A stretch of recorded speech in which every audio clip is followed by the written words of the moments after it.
صحیح بخاری حدیث نمبر 4۔ آپ صلی اللہ علیہ وآلہ وسلم نے وحی کے رک جانے کے زمانے کے حالات بیان فرماتے ہوئے کہا کہ ایک روز میں چلا جا رہا تھا کہ اچانک میں نے آسمان کی طرف ایک آواز سنی اور میں نے اپنا سر آسمان کی طرف اٹھایا۔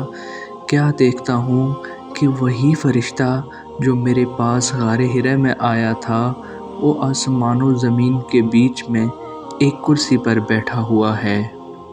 میں اس سے ڈر گیا اور گھر آنے پر میں نے پھر کمبل اوڑھنے کی خواہش ظاہر کی۔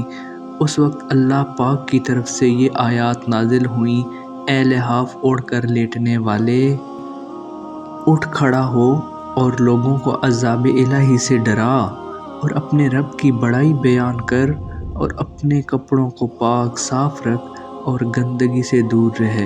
اس کے بعد وحی تیزی کے ساتھ پے در پے آنے لگی۔